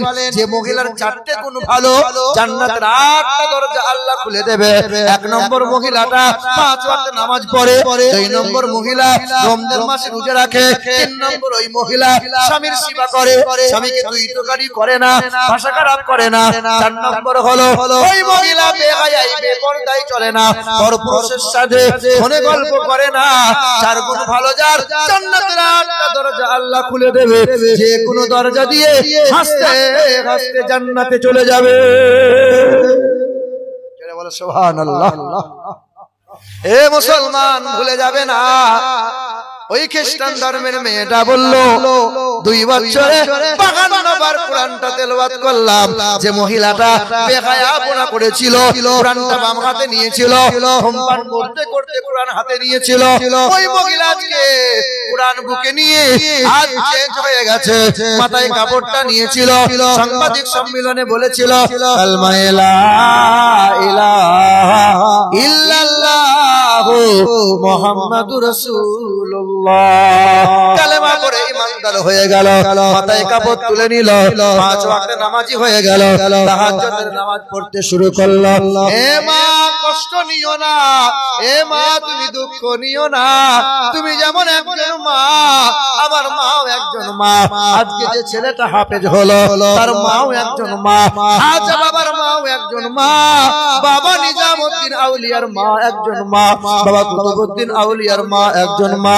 তোমাদের মতো মায়ের পেট থেকে কত নবী রাসূল পয়গম্বর এলো, তোমাদের মতো মায়ের পেট থেকে কত ওলি আউলিয়া দরবেশ পীর ফকির এলো, তোমাদের মতো মায়ের পেট থেকে কত হাফেজ কোরআন আলেম দ্বীন এলো। মা দুইটা তিনটা সন্তান, সন্তানকে নেককার বানাও, হাফেজ বানাতে হবে না, আলেম বানাতে হবে না। তোমার ছেলে ডাক্তার হোক, তোমার ছেলে মাস্টার হোক, তোমার ছেলে বিজনেসম্যান হোক, তবে তোমার ছেলে যেন আদর্শবান সন্তান হয়। তোমার ছেলেটা যেন বিয়াদব না হয়ে যায়। কারণ মা তুমি যদি ভালো হও তোমার বাচ্চা ভালো হবে। গাছ মাটি যদি ভালো হয় গাছ ভালো হবে, গাছ যদি ভালো হয় ফল ফলনটা ভালো হবে, কারখানা যদি ভালো হয় প্রোডাক্টটা ভালো হবে। মা বাপ যদি নেককারিনী হয় বাচ্চাটা সৎ হবে, আদর্শবান সন্তান হবে। আর মা বাপ যদি সেই রকম সিরিয়াল, মা যদি সিরিয়াল খোর হয়, বাপ যদি গাঁজাখোর হয়, মা যদি বেনামাজি বেহায়া হয়, আর বাপ যদি বিড়িখোর হয়, ওর ছেলেটা বাপের কাছে বিড়ি চেয়ে খেয়ে বলবে বাবা তুমিও চালাও আমিও চালাই, দাও বাপ। এদিকে লোক তো বিড়ি টিড়ি খায় না তেমন, 40 বছর ধরে নামাজ পড়ছে, বেটা বিড়ি বন্ধ করে না। ওর হার্টের রোগ হয়ে গেছে, লুকিয়ে লুকিয়ে বিড়ি খাবে ও। নবীজি বলেছেন কাঁচা পেঁয়াজ কাঁচা রসুন খেয়ে মসজিদে আসিও না, ইবাদত করিও না। কেন কেন? কাঁচা পেঁয়াজ কাঁচা রসুনে মুখে দুর্গন্ধ বার হয়। আর যারা বিড়িটা ভোরের বেলায় ধরিয়েছেন মসজিদের সামনে গিয়ে নিভিয়েছেন, আর ঠান্ডা পানিতে সামান্য পানি দিয়ে কুলুকুচি করে ইমাম সাহেবের জন্য আল্লাহু আকবার, ইমাম সাহেবের সাংঘাতিক সুগন্ধ, জান্নাতুল ফেরদাউসের গন্ধ গো। আচ্ছা বলেন বাপ, কাঁচা পেঁয়াজ কাঁচা রসুন খেলে দুর্গন্ধ বার হয়, আর বিড়িটা খেলে সুগন্ধ বার হয়? বলো, রাগ করিও না, কষ্ট নিও না, তোমার ইচ্ছা তুমি যা ইচ্ছা করো গা। কিন্তু নবী বলেছেন কাঁচা পেঁয়াজ কাঁচা রসুন খেয়ে আসিও না, অর্থাৎ দুর্গন্ধযুক্ত খাবার খেয়ে আমার কাছে আসবে না, ইবাদত তুমি করবে না, আল্লাহকে তুমি ডাকবে না। যে আল্লাহর জিকির আজকার করো, আল্লাহর সাথে কথা বলছো নামাজে, দুর্গন্ধ মুখে কেন বলবে বাবা? আর বিড়ি যারা খায় এমন একটা খারাপ নেশা, এ বাবা খাবার আগে খেতে হয়, খাবার পরে খেতে হয়, ঘুমানোর আগে খেতে হয়, ঘুম ভাঙলে আবার খেতে হয়, ঘুম থেকে উঠে খেতে হয়। আর বাথরুমে যদি যায় আর মাল বিড়ি যদি না পায়, আর বাথরুম হবে না। কি বলছেন বলে? বাপ বিড়ির নেশা ত্যাগ করে না, একটু কম করার চেষ্টা করেন। মুরব্বী যারা নামাজ পড়ছেন, আব্বা যারা নামাজ পড়ছেন, কম সম তারা বিড়ি খাবেন না। বলো ইনশাআল্লাহ। যারা খায় তারা বললো, তারা বলবেন, যারা খায় না তারা বলে ইনশাআল্লাহ। বলুক দেখি একজন ব্যক্তি যে আমি খাই, কাল থেকে খাবো না। এ সাংঘাতিক নেশা সহজে ছাড়তে পারবে? আল্লাহ আমাদের সকলকে মাফ করেন, জোরে বলেন আল্লাহুম্মা আমিন। এ মুসলমান বাবারা, ভাইরা আমার, ও শোনাচ্ছেন বন্ধুরা আমার, শুধু মানুষেরা, এই পৃথিবীর জমিন থেকে আর একজন বেঈমান দুশমন, নবীর দুশমন, কোরআনের সঙ্গে বেয়াদবি করেছিল। ওই যে উত্তর ভারতের মথুরার বৃন্দাবনে বিখ্যাত একটা মন্দির আছে, 300 বিঘা জমির মধ্যখানে তার করানো। ওই মন্দিরের নাম ছিল দেবাশির মন্দির। ওই মন্দিরে পূজারী হয়েছিলেন তিনি ডক্টর শিবশক্তি সরোজি, যিনি বারোটা ভাষায় এমএ করেছিলেন রে বাবা। অক্সফোর্ড বিশ্ববিদ্যালয় থেকে বারোটা ভাষায় এমএ করা ব্যক্তিটা ওই মন্দিরে ব্রাহ্মণ হয়েছিলেন। হিন্দু সমাজের মানুষেরা তাকে বড় ভগবান বলে সম্মান করত। হঠাৎ কোরআন নিয়ে বেয়াদবি করেছিল, হাজার হাজার জনতার সামনে এই কোরআন ছিঁড়ে দিয়েছিল, হিন্দুরা বাহবা দিয়েছিল। দেখবেন এদেশের মাটিতে কোন নেতা যদি ভাইরাল হতে চায়, তা বলে মুসলমানদের পিছনে কাঠি লাগা, মানে মুসলমানদের বিরুদ্ধে কথা বল, ভাইরাল হবে। এমএলএ এমপি নেতা বড় ভাইরাল। এবার এই দেশের মাটিতে সবচেয়ে বেশি রক্ত আর জীবন দিয়েছে কারা? অথচ ওরা বলে এই দেশের মাটিতে মুসলমানদের ঠাঁই নাই, চলে যাক পাকিস্তান, আর না হয় চলে যাক কবরস্তান। অথচ এই দেশের মাটিতে সবচেয়ে জীবন দিয়েছি আমরা। এখনো ইন্ডিয়া গেটে মোটা মোটা করে লেখা আছে স্বাধীনতা সংগ্রামীদের নাম, ৯২,০০০ ব্যক্তিগণের নাম লেখা আছে। রক্ত দিয়েছে হিন্দুরা, খ্রিস্টানরা, আদিবাসীরা, সবচেয়ে বেশি রক্ত আর জীবন দিল যারা ৬২,০০০ শুধু দাড়িওয়ালা টুপিওয়ালা মুসলমান ছিল তারা। কি দিইনি আমরা? আগ্রা তাজমহল দিয়েছে আমার বাপ দাদু মুসলমানরা, লাল কেল্লা দিয়েছে আমার মুসলমানরা, আকবর কেল্লা দিয়েছে মুসলমানরা, হুমায়ুন কেল্লা দিয়েছে মুসলমানরা, কুতুব মিনার দিয়েছে মুসলমানরা, শহীদ মিনার দিয়েছে মুসলমানেরা, হাজি আলী দিয়েছে মুসলমানদের, দিল্লি জুমা মসজিদ দার কুরআন হচ্ছে মুসলমানদের, কলকাতার হাইকোর্ট দাঁড়িয়ে আছে মুসলমানদের জায়গা, 14 তলা নবান্ন দাঁড়িয়ে আছে মুসলমানদের জায়গা, কলকাতা নেতাজি ইন্ডোর বিমানবন্দরটা দাঁড়িয়ে আছে মুসলমানদের জায়গা, ইন্ডোর স্টেডিয়ামটা দাঁড়িয়ে আছে মুসলমানদের জায়গা, মোহন বাগান খেলার মাঠটা মুসলমানদের জায়গা, ইডেন গার্ডেন খেলার মাঠটা মুসলমানদের জায়গা। আরে অগরব এইরকম ইতিহাস আছে। আমাদের অবদান এই দেশের মাটিতে সবচেয়ে বেশি আমরা মুসলমানদের। কিন্তু কোনদিন আমরা বলি নাই হিন্দুরা চলে যাক, সাঁওতালদের বাসা হবে না। আমরা বলি অনেক দামের দেশ, রক্ত ঘামের দেশ, মায়ার বাঁধন বড় বেশি। হিন্দু মুসলমান, বৈধ বা খ্রিস্টান, আমরা সকলেই তো ভারতবাসী। কেন এত সংঘাত, কেন কিসের বিবাদ? ভাই ভাই রাখো হাত হাতে, সমরে পক্ষপাতী হয়েছে শ্রেষ্ঠ জাতি।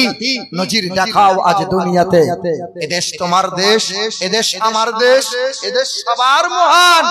ধন্য ধন্য আমি, ধন্য ধন্য তুমি, আমরা বাংলা মাটির সন্তান।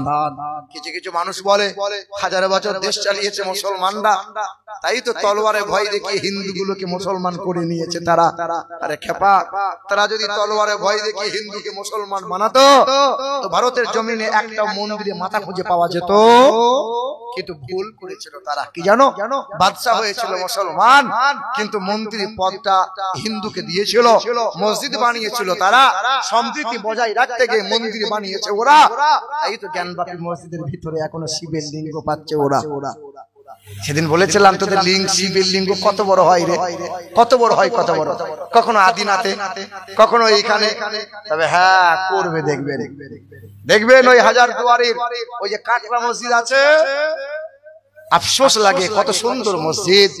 হায় হায় হায়, একদিন ইবাদত হয়েছিল, এটা তো মসজিদ বলো, আর এখন সেই জায়গায় হিন্দু, খ্রিস্টান, চুয়ার, বাগদি, নারী, পুরুষ, যুবক, ছেলে, মেয়ে এখন সব প্রেম লীলা করতে যায়, নোংরা নোংরা কাজ করতে যায়, আর পায়ে জুতা পরে আর কি সব করে। আদিনা মসজিদে যাও, আমি প্রথম বলেছিলাম এই আদিনার মসজিদের দেওয়ালে কোরআনের আয়াত লেখা আছে, এখনো লেখা আছে। মসজিদের দ্বিতলায় যখন দেখলাম ছেলে মেয়েরা জুতা পরে নোংরামো করছে, চুমু খাওয়া কি করছে, প্রেম লীলা করছে। আমি জলসার মজলিসে বিভিন্ন জায়গায় বলেছিলাম আজ মুসলমানরা নিজের মসজিদটাকে বাগানোর জন্য অস্থির। ওটাও তো একটা মসজিদ। কোনদিন তো আন্দোলন করার সরকারের কাছে বলো নাই যে আমাদের মসজিদটাকে বাগিয়ে দাও? কোনদিন কোন মুসলমান বলে না। আজ দেখো যেই একটা সুযোগ পেল শিবের লিঙ্গ গিয়ে সেখানে হাজির হলো। হ্যাঁ হ্যাঁ, এখন আদিনা মসজিদে সহজে ঢোকার সুযোগ নাই। এখন মোটামুটি 12-14টা পুলিশ, এখন 12-14টা পুলিশ দাঁড় করানো আছে, সহজে কেউ ঢুকতে পারে না।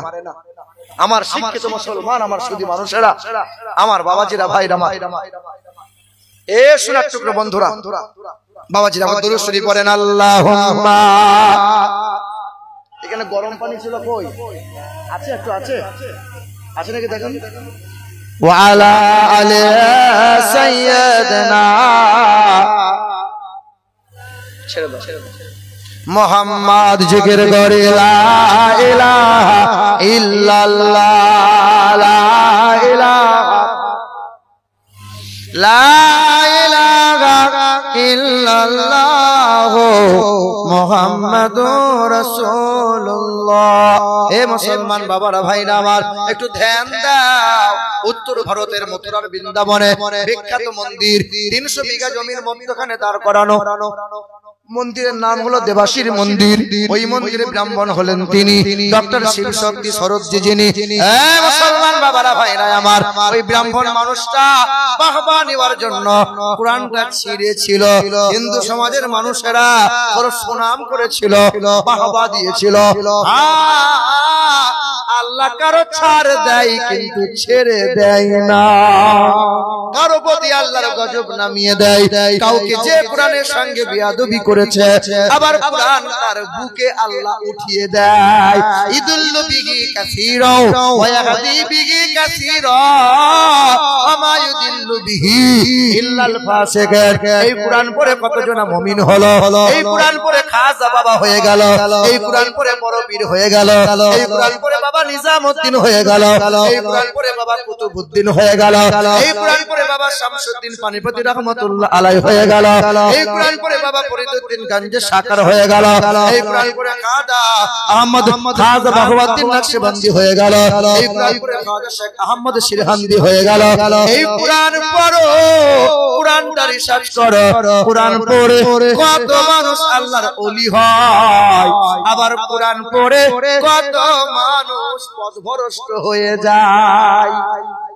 একটা মানুষ বলতে পারবে যে বাংলার জমিনে সর্বপ্রথমে কোরআনের অনুবাদ কে করেছিল? কে? হ্যাঁ হ্যাঁ, আর কেউ জানা আছে? কারো জানা আছে? এই যে গিরিশচন্দ্র সেন। এরকম বহু জায়গায় বহু মানুষ জানে যে বাংলার জমিনে কোরআনের অনুবাদ করেছিল সর্বপ্রথমে গিরিশচন্দ্র। আচ্ছা বলুন তো, হিন্দু না মুসলমান? নাম শুনে কি মনে হচ্ছে? আচ্ছা, অমুসলিম একজন কোরআনটা খুব সহজ একটা কিতাব। বলো, কোরআন আপনি এই বয়সে যদি পড়তে চান তো আপনার দাঁত খুলে যাবে। কি বলছেন বলেন না? হায় হায় হায় হায়, ইতিহাস জানা নাই। নওজোয়ান যুবকেরা আর ক্যামেরা হচ্ছে ইউটিউবাররা ঘোষণা করে দিও, জানিয়ে দিও 1808 সালে এই কোরআনের আংশিক অনুবাদ করেছিলেন যিনি, আমিরউদ্দিন বসুনিয়া, তার নাম ছিল মুসলমান। আর গিরিশচন্দ্র সেনের জন্ম হয়েছিল 1835 সালে। তবে 1836 সালে পূর্ণাঙ্গ কোরআনের অনুবাদ হয়ে গেল, করলেন যিনি মৌলভী নঈমউদ্দিন, তার নাম। তবে 1886 সালে এই কোরআনের প্রথম প্রকাশ বাংলাতে হলো। প্রকাশক হিসেবে ছিলেন যিনি, গিরিশচন্দ্র সেন। তিনি অর্থের টানে, অর্থের অভাবে অর্থ রুজি রোজগারের জন্য কোরআনের প্রকাশক হয়েছিলেন। অর্থাৎ তিনি অনুবাদক নন, তিনি প্রকাশক ছিলেন। এটা মনে রাখতে হবে আমাদের। অনুবাদক আলাদা জিনিস, কোথা আকাশ কোথা জমিন। জি মুসলমান বাবাজিরা ভাইরা আমার, ওই মানুষটা কোরআন ছিঁড়ে দিয়েছিল। 1 মাস, 4 মাস, 6 মাস চলে গেল, 1 বছর কেটে গেল, 2 বছর কেটে গেল। কয়েক বছর চলে যাওয়ার পর ওই মানুষটা দিল্লির বিমানবন্দরে দাঁড়িয়েছিল। একটা বিমান থমকে গেল, বিমানের সিঁড়ি ধরে কিছু মানুষ আসতেছিল। জিজ্ঞাসা করে, বাবা আপনারা কারা? বলে, আমরা হাজী সাহেব মক্কা মদিনা থেকে আসছি। বাবা বলে, আপনাদের হাতে কি? বলে, পানি। বলে, এটা কোন পানি? আপনার দেশে কি পানি নাই? বলে, এই পানি সাধারণ কোন পানি নয়, এ পানি হলো জমজমের পানি। বলে, জমজমের পানি? বলে, বিশ্বের 1 নম্বরের পানি হলো জমজম। বলেন তো বাপ, বিশ্বের 1 নম্বর শহরের নাম কি?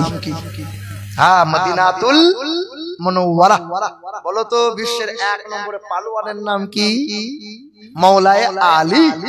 বলো তো, বিশ্বের 1 নম্বরে পাহাড়, আর এই পাহাড় মর্যাদাপূর্ণ পাহাড়ের নাম কি? সাফা মারওয়া। বিশ্বের 1 নম্বর শহীদের নাম কি? ইমামে হুসাইন। বিশ্বের 1 নম্বরে মহান নেতা নবী মুহাম্মদুর রাসূলুল্লাহ। সাহাবারা জিজ্ঞাসা করেছিলেন, হুজুর এই জমজম পানির উৎস কোথা থেকে? বলে, হাউজে কাউসার থেকে। বলে সুবহানাল্লাহ। তো বলে হাজী সাহেবদেরকে বলে, হাজী সাহেব এই পানিটা জমজম, বলে জমজমের পানিটা কি? বলে এই পানি যদি রেগুলার কোনো মানুষ পান করে তা লিভারে গ্যাস্ট্রিক আলসার হবে না। নবীজির এক হাদিস থেকে পাওয়া যায়। এই যে মুরব্বী বাপরা শুনে রেখে দেন, যদি কোনো হাজী বান্দা জমজমের পানি আপনাকে দেয়, ওই পানি একটু যত্ন করে রাখবেন। যদি কোনো মানুষের লিভারের রোগ ভালো হচ্ছে না, গ্যাস্ট্রিক ভালো হয় না, আলসার ভালো হয় না, মহিলাদের মাদক ভালো হয় না, সাদা সিরাপ ভালো হয় না, জমজমের পানি 40 দিন পান করবেন। প্রতিদিন সকালে খালি পেটে পান করবেন তো 40 বার সূরা ফাতিহা পাঠ করবেন। সূরা ফাতিহা 40 বার পাঠ করে জমজমের পানি পান করবেন।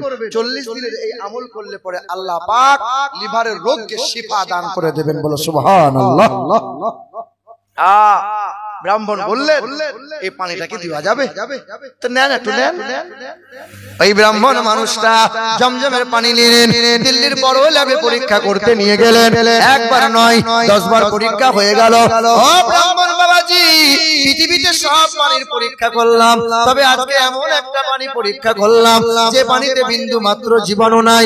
এটা হলো জমজম। এই পানির মতো দ্বিতীয় কোনো পানি হবে না। আল্লাহর মতো, এইদিকে তাকাও, আল্লাহর মতো আল্লাহ দ্বিতীয় কেউ হবে? নবীর মতো মহান নেতা আর পাওয়া যাবে? কিতাবের মতো কোরআন আর দ্বিতীয় হবে? আর জমজমের পানির মতো পানি পাওয়া যাবে? আর মদিনা মুনাওয়ারার মতো শহর আর কোন জায়গায় মিলবে না। ওই ব্রাহ্মণটা কি করলো? দিল্লির চাঁদনি চকে গিয়েছিল, ইংরেজি ভাষার কোরআন নিয়েছিল, কোরআনটা কিনেছিল, কোরআনটা কিনে নিয়ে বাড়ি চলে গেল। ওই কোরআনটা পড়ে, এক রাত কোরআন পড়ে, 2 রাত পড়ে, 1 মাস পড়ে, 2 মাস পড়ে, 1 বছর কোরআন পড়লো। 2 বছর 2 মাস কোরআন পড়ার পরে 26 মাস কোরআনটা পড়েছিল। কোরআনটা বুকে নিয়ে ওই মন্দিরে দাঁড়িয়ে গিয়েছিল। মন্দিরে দাঁড়িয়ে দাঁড়িয়ে চিৎকার করে বলেছিল, লা ইলাহা ইল্লাল্লাহু মুহাম্মাদুর রাসূলুল্লাহ। হাজার জনতা থালা নিয়ে দাঁড়িয়েছিল। সবাই অবাক হয়ে বলেছিল, ব্রাহ্মণ তুমি দাঁড়াইয়ে দাঁড়াইয়ে কালেমা পড়লে কেন? সেদিন ব্রাহ্মণটা বলেছিল, বেদ বললাম, রামায়ণ পড়লাম, আমি সর্ব জায়গাতে নবী নবী নবীজির গুণগান পেলাম, নবী ছাড়া কোনো গতি নাই। কি পেয়েছো তুমি? বলে বেদে লেখা আছে, ইথং কৌলগত প্রায়ে জনি সুপর ধর্মনি ধর্মত্তনাই সাতেন ভগবান বতরিষ্যতি অষ্টগুণ পুরুষং দীপজন্তি কৌলচ্চ প্রজ্ঞাচ প্রক্রমচ বহুভাষিতাচ দানং যথা শক্তি কৃতজ্ঞতাচ। পৃথিবীর জমিনে অষ্টগুণে গুণান্বিত হবেন তিনি। তিনি হবেন বিশ্বের মহান নেতা, তিনি হবেন জগৎগুরু কল্যাণ কর্তা নবী মুহাম্মদ রাসূলুল্লাহ। লা ইলাহা হরতি পাপম ইল্লু ইলাহা পরম পদম জন্ম বৈকুণ্ঠ পরবাপ বিনোদিত জপি নামে মুহাম্মাদান। পৃথিবীর হিন্দু হও, খ্রিস্টান হও, আদিবাসী নাসারা হও, তোমরা যদি কল্যাণ কামিয়াবি লাভ করতে চাও, জন্ম বৈকুণ্ঠ পরবাপ বিনোদিত জপি নামে মুহাম্মাদান। জন্মের পর থেকে শেষ নিঃশ্বাস পর্যন্ত নবীর আদর্শের মালা গলায় ঝুলাইয়ে নাও। শোনো যুবক, আদর্শ ফলো করবো কার? বলো বলো। চুল কাটে তো চারিদিকটা এরকম করেছে, আর মধ্যখানে ঠাড়ো করে আসছে, মনে হচ্ছে গরু চুরি করে আসছে। হ্যাঁ, আমরা ছোটবেলায় দেখতাম যারা গরু ছাগল চুরি করতো, ধরা পড়ে যেত, গাছে বাঁধতো, আর চারিদিকটা নেড়া করে মধ্যখানে রেখে দিত। দেখলি মনে হয় শালা গরু চুরি করে আসছে। হায় হায়, রাগ করিও না বাপ, কষ্ট নিও না। ছেলেগুলো এরকম হলো। তোমরা যুবকরা যদি একবার সেলুনওয়ালাকে বলতে, এই সেলুনওয়ালা, চুল তো কাটলি বিরাট কোহলির মতন, চুল তো কাটলি গজনি, চুল তো আর সব কি কি সব বলে, এমন এমন কাটলি, আজকে চুলটা নবী মুহাম্মদ রাসূলুল্লাহর মতো কেটে দে না। দেখবে তোমার এলাকার যত সেলুনওয়ালা আছে মাথার তার ছিঁড়ে যাবে। ওর সব কাটিং জানা আছে, নবীজির কাটিং তার জানা। তুমি কাটতে আর বলতে, আল্লাহ তোমার নবীর মুহাব্বতে কেটেছে, আল্লাহ জীবনে তো ভালো কাজ একটাও করতে পারি নাই। তাকাও, ওমরে ফারুক আবু বকর, খুব গরম গো, ঠান্ডা পানি মিশিয়ে দাও, জিভ পুড়িয়ে যাবে। আজকে পান খেয়ে ঠোঁট পুড়ে গেছে। না পান খাওয়া বলতে গাড়ি চালাচ্ছিলাম আমি আজকে, রাত জায়গা শুধু তো গম গম লাগে, তো কোনো কোনো সময় মিষ্টি পান খেতে হয়, জর্দা টর্দা খাই না, তো এমন করে চুন দিয়েছে বুঝলেন, 7 দিন পরে আজকে পান খেলাম তো বুঝেছি আর পুড়ে গেছে গাছ। আল্লাহু আকবার, বিসমিল্লাহির রহমানির রহিম। এবার দরুদ শরীফ পড়েন, আল্লাহুম্মা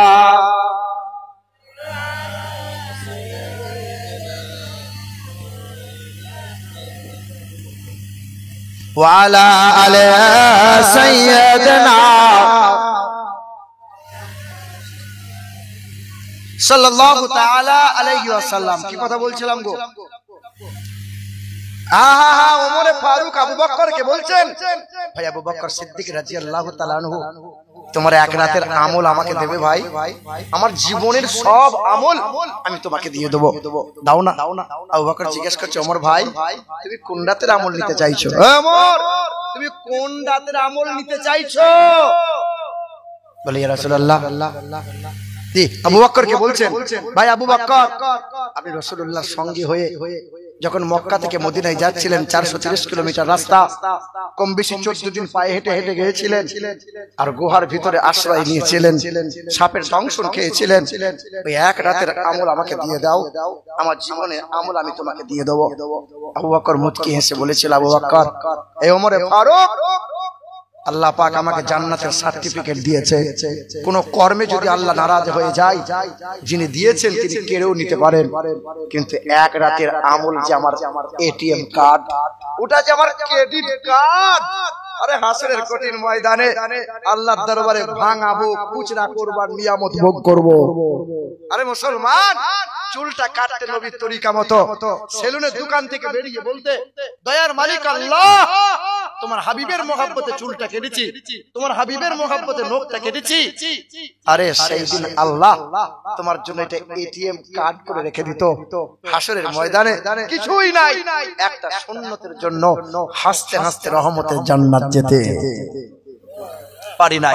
শোনো, ওই ব্রাহ্মণ মানুষটা কালেমা পড়েছিল, মন্দিরে দাঁড়িয়ে কালেমা পড়েছিল, কালেমা, হাজার হাজার জনতা ওই মন্দিরে পূজারীকে লাথি মেরেছিল, জুতা করে মেরেছিল, রক্ত মাখা চেহারা নিয়ে গলার পৈতেটা মন্দিরের দরজায় খুলে কোরআনটা বুকে নিয়ে দরজা থেকে বেরিয়ে গেল, ছুটে গিয়ে বাবার সামনে দরজায় আওয়াজ দিয়েছে, বাবা। বাবা মা ছুটে এসে বলছে, খোকা কাতর কণ্ঠে আওয়াজ দিলি আজকে? চেহারা দিকে তাকিয়ে দেখে রক্তে রঞ্জিত হয়েছিল, তোকে 12টা ভাষায় এমএ করালাম, ডক্টরেট করালাম, আজকে গোটা চেহারাটা লাল করে বাড়ি ফিরে এলি, খোকা কি হয়েছে কি তোর বল না? কোরআন বুকে নিয়ে বলে কালেমা পড়েছি আব্বা।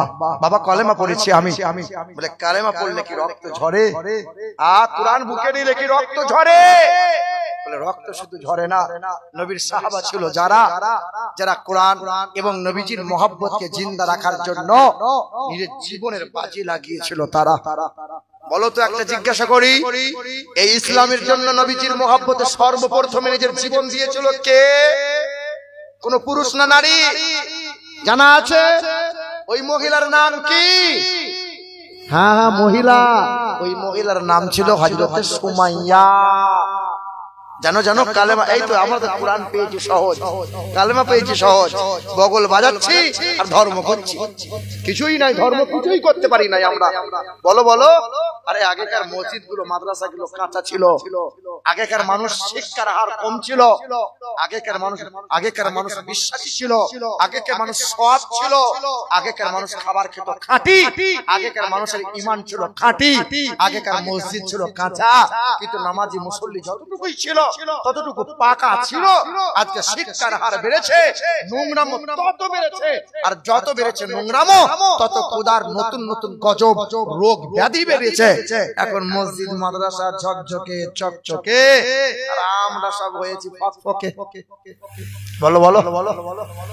বাপ সোনার টুকরো বন্ধুরা আমার, মা সুমাইয়াকে গাছে বেঁধেছিল, নিজ আপন সন্তানকে সামনে গাছে বেঁধেছিল, আর বেঈমানটা নিজের ছেলে আম্মারকে বলেছিল, যদি কালেমা ছাড়বি তো ছেড়ে দে, কপাল ভালো পাবি। যদি কালেমা না ছাড়িস মায়ের উলঙ্গ চেহারা দেখতে হবে। মা বলেছিল 10 মাস পেটে ধরেছি তোকে, 2 বছর দুধ পান করালাম, 5 বছর তেল কাজল দিয়ে বড় করে তুললাম, সব ত্যাগ করবি, কালেমা যেন বন্ধ করবি না। সেদিন সুমাইয়া উলঙ্গ করে দিল, চেহারা থেকে কাপড় সরিয়ে দিল। কালেমা পড়েছিল বলে, তখন তো নামাজ ছিল না, তখন তো কুরআন আসে নাই।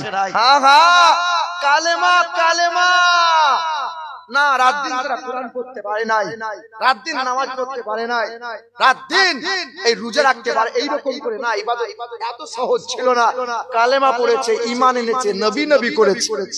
বেঈমানরা কি করলো? মা সুমাইয়াকে চিৎ করে জমিনে শুইয়ে দিল, দি বাম হাত আর বাম পা রশিতে বেঁধে ওই খেজুর গাছে টান দিল, ডান হাত ডান পা রশিতে বেঁধে খেজুর গাছে টান দিল। একটু ভাবো তো অবস্থাটা কেমন ছিল। না না, শুধু শান্ত হয় না, এই করে বেঈমানরা বড় একটা বর্ষা নিয়ে এলো। ওই মা সুমাইয়ার লজ্জা স্থানে বর্ষাটা ভরে দিয়েছিল। বর্ষা ঢোকে না, লোহার বড় একটা থাম্বল নিয়ে, বড় একটা লোহার এইরকম হাতুড়ি নিয়ে আঘাত করেছিল। তো মা সুমাইয়ার লজ্জা স্থান দিয়ে এই বর্ষাটা বুক পর্যন্ত ঢুকে গিয়েছিল আর পাক মেরেছিল। রক্ত মাংস আর নারী ভুঁড়ি গুলো বর্ষার মাথায় লেগে কয়েকজন মিলে টেনে ছিঁড়ে বার করেছিল। তো মা সুমাইয়া তখনো মাথা তুলু করে থুতু ফেলে বলেছিল, বেঈমানের দল, রক্ত নিলি, মাংস নিলি, নারী ভুঁড়ি, কলিজা পর্যন্ত কেড়ে নিলি, কিন্তু আমার জবান থেকে কালেমা কোনোদিন কাটতে পারবি না। যাকে কালবে হৃদয়ে বসিয়েছে কিয়ামত পর্যন্ত সেটাই থাকবে। বেঈমানরা কি করলো জানো? বেঈমানরা এই রশিটা, এই যে খেজুর গাছের রশিটা খুলে ঘোড়ার পিঠে বেঁধেছিল, ডান দিকে রশিটা খুলে ঘোড়ার পিঠে বেঁধেছিল, দুই দিকে দুই রশি ঘোড়ার পিঠে বেঁধে দিল। একই সঙ্গে দুই ঘোড়াকে চাবুক মেরেছিল, দুই দিকে দুই ঘোড়া দ্রুত গতিতে বেরিয়ে চলে গেল। ভেবে দেখো তো মা সুমাইয়ার কি হয়েছিল। দুই দিকে এই দেহটা দুটো খণ্ড হয়ে বেরিয়ে চলে গিয়েছিল। দ্বিপ্রহরের সময় বেঈমানরা মা সুমাইয়াকে শহীদ করে দিল। সূর্য পাঠে যায়, অস্ত যায়, মাগরিবের ওয়াক্ত হয়, ইতিহাস সাক্ষ্য দেয় হাজার হাজার মানুষ শুনতে পেয়েছিল। তখনও মা সুমাইয়ার এই মাংস কেঁপেছিল। এই মাংস থেকে আওয়াজ এসে বলেছিল, লা ইলাহা ইল্লাল্লাহ, লা ইলাহা ইল্লাল্লাহ, লা ইলাহা ইল্লাল্লাহ, মুহাম্মাদুর রাসূলুল্লাহ। বলো মুসলমান, আল্লাহ পাক সবচেয়ে যারে মহব্বত করলো নবী মুহাম্মদ রাসূলুল্লাহ, আর জীবন ভর যে নবী কাঁদলো, যাদের জন্য কাঁদলো, এই উম্মতি গুনাহগার আমরা। লম্বা করব না, রাত গভীর হচ্ছে, শোনো। দয়ার রাসূল নবীজি আমার মা আয়েশার ঘরে কাঠের চৌকির উপরে বসেছিলেন। বাবু মেলে এইরকম একটা সাদা চাদর নবীজি গায়ে জড়িয়ে রেখেছেন। আর আল্লাহ রাসূল ডাক দিয়ে বলছেন, আয়েশা, আম্মা আয়েশা দৌড়ে এসে নবীকে বলছেন, লাব্বাইক ইয়া রাসূলুল্লাহ, আপনি আমাকে ডাকছিলেন? আল্লাহ রাসূল বলছেন, আয়েশা তুমি আমার শরীরে একটু হাত বোলাও। তখন আল্লাহ রাসূল সাল্লাল্লাহু আলাইহি সাল্লামের শরীরে কপালে হাতটা বুলিয়ে বলছেন, নবী আপনার শরীর খুব গরম গো নবী। আল্লাহ রাসূল সেদিন বলেছিলেন, আয়েশা রে 3 দিন ধরে শরীরটা বড্ড জ্বর। আয়েশা তোমাকে ওই যে জাইতুনের তেল রাখা আছে জানালায়, একটু উষ্ণ গরম করে আমার পিঠে একটু মালিশ করে দাও না আয়েশা, একটু মালিশ করে দাও না। আম্মা জান আয়েশা দৌড়ে গিয়েছিলেন, জাইতুনের তেলটা গরম করে নিয়ে নবীর পিঠের কাছে দাঁড়িয়ে বলছেন, আল্লাহ রাসূল আপনি পিঠের কাপড়টা তুলে ধরেন। নবীজি ঠিক এইরকম করে, ইতিহাস বলছে সোনার পানি দিয়ে, নবীজি পিঠের কাপড়টা, চাদরটা এইরকম তুলে ধরে আছেন। মা আয়েশা ডান হাতে করে তেলটা নিয়েছেন, জাইতুনের তেল, নবীজির পিঠে লাগাতে যাবেন, হাতটা থমকে গিয়েছিল। মা আয়েশা ঠোঁট দুটো থরথর করে কেঁপেছিল। আম্মা জান আয়েশা চোখের কোণা দিয়ে গরম পানিটা গড়িয়ে গিয়েছিল। আর নবীজির কানের কাছে কাতর কণ্ঠে কেঁদে বলেছিলেন, ইয়া রাসূলুল্লাহ কতদিন পর আপনার সূর্যের আলোতে আপনার পিঠ দেখতে পেলাম, আপনার পিঠ আমি কোনোদিন দেখি নাই গো নবী, আজকে আপনার পিঠটা দেখলাম। নবী আপনি বলবেন, আপনার কি ছোটবেলায় পিঠ মায়ে বসন্ত হয়েছিল? আপনার কি দেহতে বসন্ত বক্স হয়েছিল? বলেন না ইয়া রাসূলুল্লাহ, আপনার কি ছোটবেলায় এই পিঠগুলোতে ঘা হয়েছিল? বলুন না, আপনার পিঠ যে গর্ত গর্ত খাল খাল ঘায়ের দাগ দেখা যায়। নবী আম্মা জান আয়েশা একবার বলেছিলেন, তো নবীজির বুকে কষ্টের পাহাড় নেমে এসেছিল। নবী বলতে চাইছিলেন কিন্তু বাক রুদ্ধ হয়ে গিয়েছিল। জোরে জোরে নবী নিঃশ্বাস ফেলছিলেন, কিছু বলতে পারছিলেন না। আম্মা জান আয়েশা আবার জিজ্ঞাসা করছেন, নবী আপনি কি আমাকে লুকাচ্ছেন? বলুন না, ছোটবেলায় কি আপনার পক্ষ হয়েছিল? আপনি কি লজ্জা পাচ্ছেন নবী? বলুন না। তখন আল্লাহ রাসূল আয়েশা সিদ্দিকার হাতটা ধরে কাছে নিয়ে বলেছিলেন, আয়েশা নবীদের শরীরে কখনো পক্ষ হয় না রে আয়েশা, নবীদের শরীরে কখনো বসন্ত হয় না রে আয়েশা। তুমি শোনো নাই আয়েশা, আজ থেকে 10 বছর আগে তায়েফে নিষ্ঠুর মানুষদের কাছে কোরআনের বাণী নিয়ে গিয়েছিলাম, কোরআনের আয়াত শুনিয়েছিলাম, আমার নবুয়তের জাহির করেছিলাম। আর তায়েফের নিষ্ঠুর মানুষদের সামনে গিয়ে বলেছিলাম, লা ইলাহা ইল্লাল্লাহ আনা রাসূলুল্লাহ, তোমরা এক আল্লাহকে মেনে নাও, আমি আল্লাহ রাসূল, আমাকে স্বীকার করে নাও। জানো আয়েশা, তায়েফের নিষ্ঠুর বেঈমানরা সেই দিন বলেছিল, মুহাম্মদ শিশুকালে হালিমার ঘরে লালিত পালিত হলে তায়েফ শহরে, আজ বড় হয়ে কালেমার বাণী প্রচার করতে এসে নিজেকে রাসূল বলে দাবি করলে, মুহাম্মদ বেরিয়ে যাও, এখানে মরে গেলে মাটি দেওয়ার লোক পাবে না। জানো আয়েশা, আমি কখনো ভাবতে পারি নাই যে মানুষের হৃদয়গুলো এত কঠিন হয়। তায়েফের নিষ্ঠুর মানুষরা আমি রাসূল আমাকে মারার জন্য চক্রান্ত করেছিল। আর ওই যুবকগুলোর হাতে মোটা মোটা পাথর ধরিয়ে বলেছিল, ওই পাগল মুহাম্মদ রাস্তা দিয়ে যাচ্ছে, ওকে এমন করে মারবি যেন সুস্থ হালতে তায়েফ থেকে বেরোতে না পারে। যেন আয়েশা, আমার শরীরে সাদা রঙের জুব্বা ছিল, ওই বেঈমানরা আমাকে এমন করে পাথর ছুঁড়েছিল, এই জুব্বাটা ছিঁড়ে চামড়া ফেটে মাংসের মধ্যে পাথরগুলো গেঁথে গেঁথে গিয়েছিল। আয়েশা রে, সেই 10 বছর কেটে গেল, কত সময় কত মানুষ গুজরে গেল, কিন্তু এখনো তোমার নবীর দেহের দাগগুলো মুছে যায়নি আয়েশা। জানো আয়েশা, কাল যখন হাসরের দিন বিচার হবে, আমার এই গুনাহগার উম্মতের আল্লাহ বিচার করবে। আর কিছু কিছু গুনাহগার উম্মতি আল্লাহ এই গুনাহ দেখে আল্লাহর আগুনদিত হয়ে জাহান্নামের অর্ডার দিয়ে দেবেন। সেদিন উম্মতকে বাঁচানোর জন্য আমি মালিকের সামনে ছুটে গিয়ে আমার মালিককে আমার পিঠটা দেখাবো। আমার মালিক যার আগুনদিত হয়ে থাকবেন, আমার মালিকের সামনে আমার পিঠটা দেখাবো। আমার আল্লাহ সেদিন হাবিবের পিঠটা দেখে বলবে মালিক, আল্লাহ পাক দেখে বলবেন, হাবিব জীবনে কোনোদিন এই পিঠে মশা বসতে দেই নাই, জীবনে কোনোদিন এই পিঠে আপনাকে মাছি বসতে দেই নাই, জীবনে কোনোদিন এই চেহারায় কোনো জীবাণু বসতে দেই নাই। আপনার পেশাবটাকে পবিত্রময় করেছিলাম, আপনার ঘামটাকে সুগন্ধময় করেছিলাম, আপনার চেহারা দিয়ে জান্নাতের খুশবু বার করিয়েছিলাম। আজকে চেহারাটা চালের মতো করে নিয়ে এলেন হাবিব, বিনিময়ে কি চাইছেন বলেন? বিনিময়ে প্রতিশোধ চান তো প্রতিশোধ নেন।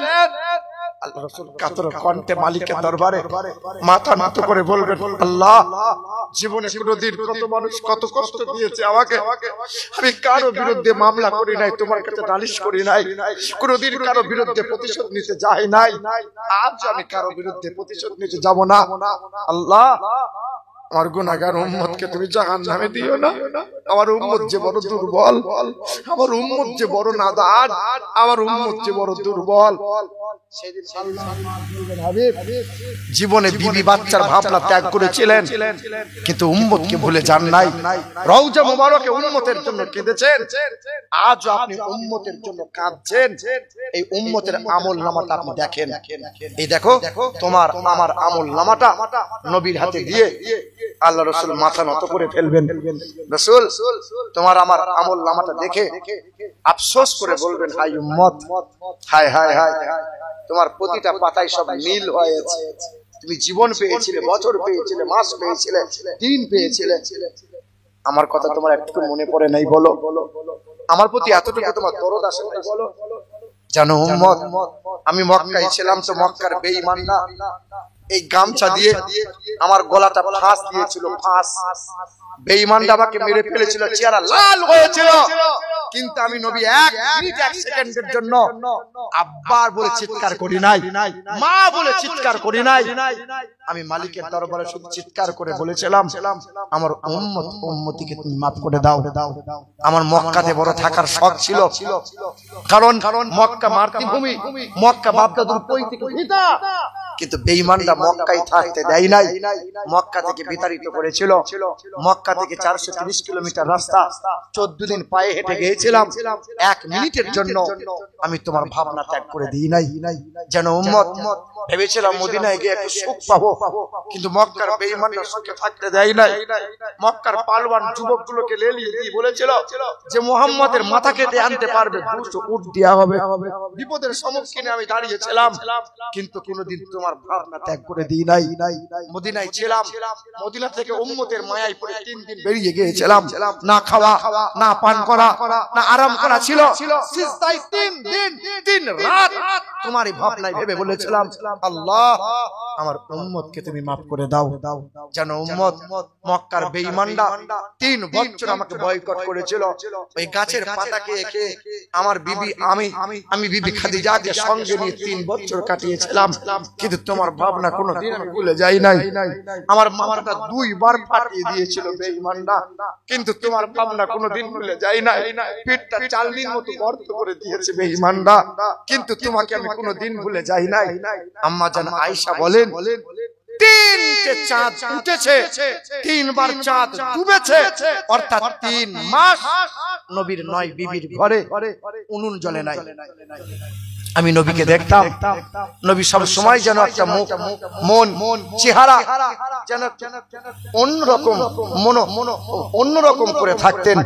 নবীজির মনোভাব যেন সংসারে থাকতো না, কোথায় কোথায় যেন চিন্তায় তিনি চিন্তিত হয়ে থাকতেন। নবী কখনো শুয়ে থাকতেন তো নবীর চোখ দিয়ে গরম পানিটা গড়িয়ে যেত।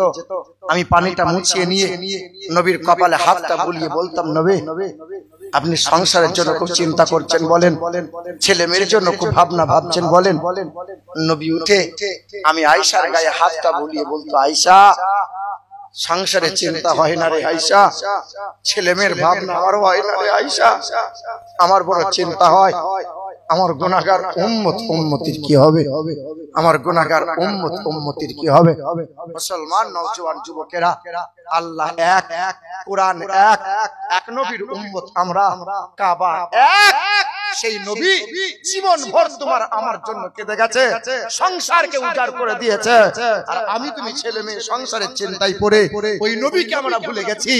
একজন আল্লাহর বান্দা, এক কাবা, এক কুরআন, এক আল্লাহ, এক নবীর উম্মত, নবীর চোখের পানিটা মোছানোর জন্য শেষ এই তাহাজ্জুদের ওয়াক্তে